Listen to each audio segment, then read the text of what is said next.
नमस्कार. बीड आवाज न्यूजमध्ये आपले सर्वांचे स्वागत आहे. आपण पाहत आहात बीड आवाज न्यूज.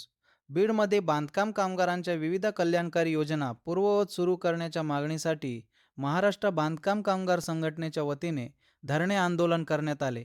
जिल्हाधिकारी कार्यालय बीड येथे हे आंदोलन करण्यात आले.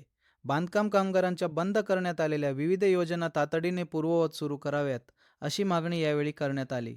महाराष्ट्र इमारत व इतर बांधकाम कामगार कल्याणकारी मंडळामार्फत नोंदणीकृत बांधकाम कामगार आणि त्यांच्या कुटुंबियांसाठी विविध कल्याणकारी योजना राबवण्यात येतात.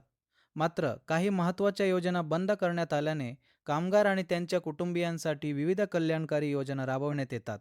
मात्र काही महत्त्वाच्या योजना बंद करण्यात आल्याने कामगार आणि त्यांच्या कुटुंबियांना आर्थिक अडचणींचा सामना करावा लागत असल्याचे संघटनेचे म्हणणे आहे. नोंदणीकृत बांधकाम कामगारांच्या इयत्ता 1ली ते 10वी पर्यंतच्या विद्यार्थ्यांसाठी बंद करण्यात आलेली शिष्यवृत्ती योजना तातडीने पूर्ववत सुरू करावी अशी मागणी करण्यात आली. तसेच नोंदणीकृत बांधकाम कामगारांच्या पदवीधर विद्यार्थ्यांसाठीची शिष्यवृत्ती योजनाही पूर्ववत सुरू करण्याची मागणी करण्यात आली. कामगारांच्या मुलांसाठी दिली जाणारी 30,000 रुपयांची आर्थिक सहाय्य योजना पुन्हा सुरू करावी अशी मागणी संघटनेने केली आहे.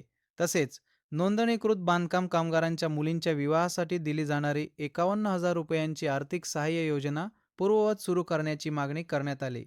बांधकाम कामगारांची नवीन नोंदणी आणि नूतनीकरण प्रक्रिया सुलभ करून ती वेळेत पूर्ण करावी अशीही मागणी संघटनेच्या वतीने करण्यात आली. कामगारांच्या मुलांच्या शिक्षणासाठी आणि कुटुंबाच्या आर्थिक आधारासाठी या योजना अत्यंत महत्त्वाच्या असल्याचे संघटनेने म्हटले आहे.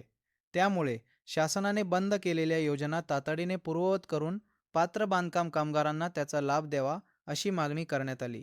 या मागण्यांचे निवेदन कामगार मंत्र्यांना जिल्हाधिकाऱ्यांमार्फत देण्यात आले. महाराष्ट्र बांधकाम कामगार संघटनेचे संस्थापक अध्यक्ष शेख हमर आणि बीड जिल्हाध्यक्ष शेख नशीर यांच्या नेतृत्वाखाली हे आंदोलन करण्यात आले. यावेळी संघटनेचे पदाधिकारी आणि बांधकाम कामगार मोठ्या संख्येने उपस्थित होते. शासनाने या मागण्यांचा सकारात्मक विचार करून तातडीने निर्णय घ्यावा अशी मागणी आंदोलनकर्त्यांनी केली. मागण्यांकडे शासनाने दुर्लक्ष केल्यास आंदोलन अधिक तीव्र करण्याचा इशाराही संघटनेच्या वतीने देण्यात आला आहे. अशाच ताज्या आणि महत्त्वाच्या बातम्यांसाठी बीड आवाज न्यूज चॅनलला सबस्क्राईब करा, व्हिडिओला लाईक करा आणि ही बातमी जास्तीत जास्त शेअर करा. बीड आवाज न्यूज, तुमचा आवाज, तुमच्या हक्काच्या बातम्या. संपादक शेख सोहेल.